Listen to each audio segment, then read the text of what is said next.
Hey guys, Ashlane here, coming at you today with a little bit of compare and contrast between Gods of Olympus and Clash of Clans. I wanted to do an intro video into Gods of Olympus, so I chose to do it in the format where we'll go through the game from a beginner's vantage point, and we'll compare some of the features to Clash of Clans and kind of how they differ and how some things are the same. So let's start out here at my village. First of all, guys, absolutely love this game.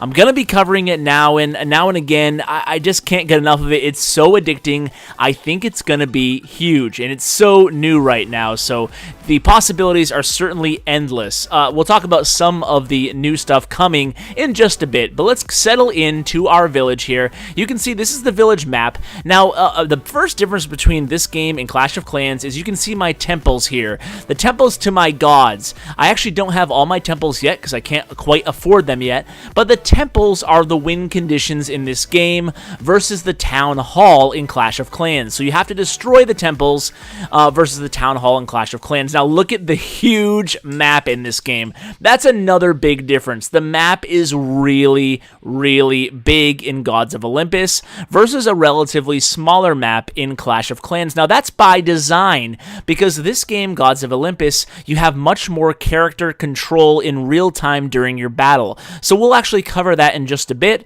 but for now, let's go ahead and take a look at the number one player in the game and look at his village. Whoa! So you can just see, the game is so early on that even his village, the number one player in the game, still doesn't take up most of the map. So there's a lot of potential for growth, and there's a lot of potential here for absolutely devastating defensive destruction. You can see his temples, though, and the temples are the win conditions. Now, his Greek fire tower, his Archimedes tower, his arrow tower, and his ballista tower right here, those are the main lines of defense, along with the academies and the archers. So I'll show you those on my map just because it's a little bit easier to find and identify right now.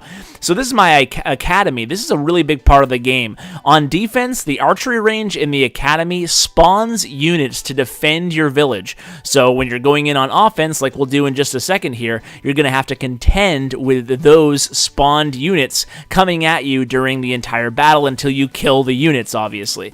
So let's go ahead and build time is another huge difference between this game and Clash of Clans. So I just got to alter here. Let's move that. Let's clear out some stuff in the yard here so we can talk about the build times. So this might come as a shocker to you guys. The build times in Gods of Olympus are instant. The upgrade times in Gods of Olympus are instant. I need to clear off one more little tree here, and we will be ready to go. I'm going to build another academy. So there are no build times. That makes the game move rather fast. Another difference between Clash of Clans is in Clash of Clans, you upgrade a unit, and it gives it universal benefits. So its strength goes up, and its hit points goes up. For when you upgrade anything in Gods of Olympus, you can choose different things to upgrade at a time. So you can use your stone, for example. You use stone to upgrade your base defensively. You use gold to upgrade your gods. So you can choose to upgrade its health, its hit points, or its attack damage in various other aspects depending on the unit. But now you can see we moved over to the god screen. Now your gods are your main offensive. Think of them kind of like heroes. Clash of Clans has heroes. Gods of Olympus has, obviously, gods. But there are 6 gods in Gods of Olympus. You can unlock them all one at a time. You can choose the order that you unlock, but you start out with Zeus. Zeus is obviously your main god. Now, each god has their own specific skill tree, and you can upgrade each individual thing along the tree here. So I can upgrade his health, for example, and the cost gets exponentially higher the higher you level them up. So you can see his abilities here. For example, Chain Lightning. Let's go ahead and level that up a little bit with the gold that we have. So this is where the gold comes in handy. And then Lightning Storm and Slow Time is his ultimate ability. So those are very powerful abilities that each god has. You can see Aegis, for example, same type of thing here. We won't go through every single ability. I will be covering certain god spotlight episodes, how best to use them, some clever new tactics, what's the best upgrade route to go, but those will be these standalone episodes coming in the future. So there's a lot to get to comparing and contrasting this game against Clash of Clans. This episode is not to say that one game is better than the other, rather that there are just a lot of differences in between the games. So this is one of the huge differences right now. This battle that we just jumped into, this attack by Mr. P, is one of my alliance mates. Now, we're going to talk a little bit more about alliances in just a second, but your alliance is kind of like your clan in Clash of Clans, with a few major differences. But what you can do is, in real time, you can support the attackers, and you can also support defenses. So we saw that Mr. P is going in for a random attack in matchmaking, so we can summon archers and hoplites to help attack this base. So we're going to start defending with archers. You can see there's a little bit of a timer there, but he met the victory conditions, and look at all these names here. Those are all people who helped during this attack. So it's really cool. You never have to watch a replay. Well, you can watch all the replays live, and you can also help at the same time. Now, this comes into play much more dramatically, and it has a much greater effect, especially when you get higher in level, and you need your alliance mates' help. Now, let's see. Gaming with Kaiser says hello. Let's say hello. If I can type here, howdy.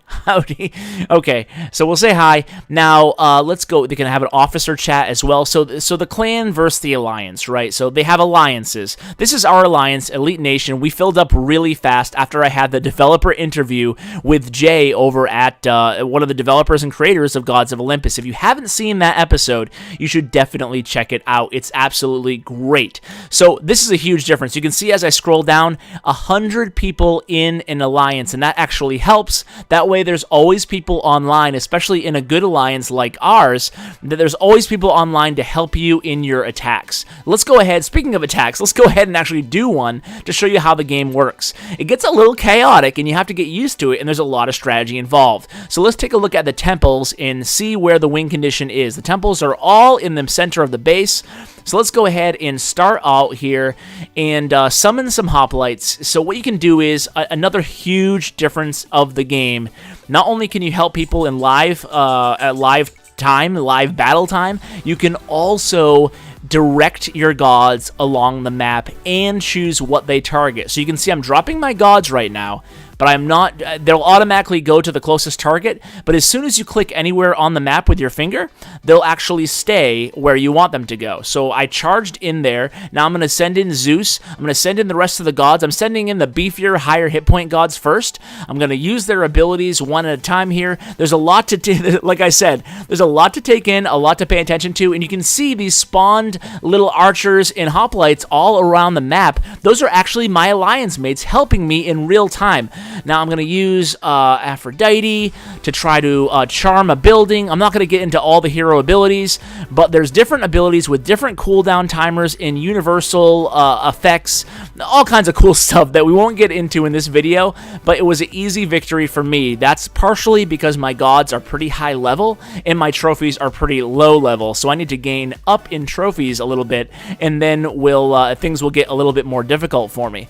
So that is pretty much an attack. Those are the major differences. There's also an officer chat, kind of like an elder or co-leader chat in Clash of Clans that doesn't exist, but there is one in here. It's pretty cool and it's pretty smooth. It works pretty well, although we do use a third-party chat app as well, so it's not incredibly important to our alliance. But it is important to alliances just starting out to have some sort of a leadership chat away from the member chat. So let's go ahead and attack again here. Let's do one more. See, this academy is going to spawn units. So I'm going to put Zeus right on that academy, and you can already see those little hoplites targeting Zeus. So now I'm just going to basically use all my heroes, my gods, excuse me, and I'm just going to start, pounding this base because, to be honest with you, it should be pretty easy to take this base down with all my abilities. Let's come ahead, make sure no one dies here. Gonna use the whirlwind ability. They have so many cool abilities, and they're adding so much to the game. If I haven't mentioned this yet, this game is only about 2 months old now, so it's very, very new.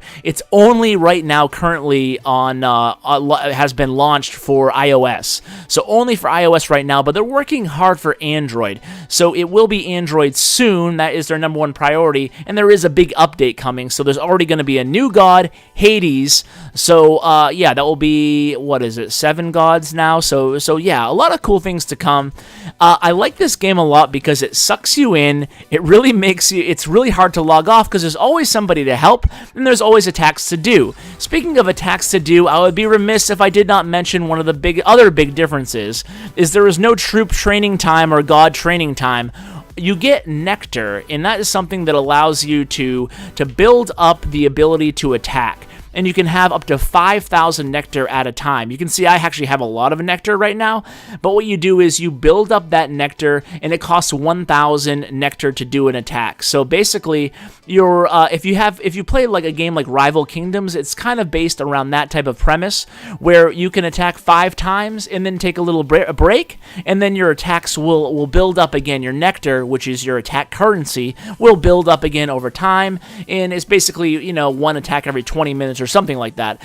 Don't quote me on that, but that would be the differences. So guys, I hope you enjoyed this episode where I compare Gods of Olympus to Clash of Clans. Hopefully you guys will download the game, check out our alliance, Elite Nation, and I hope to see you guys in game, and stay tuned for more episodes on Gods of Olympus. Guys, thanks so much for tuning in, and as always, take care.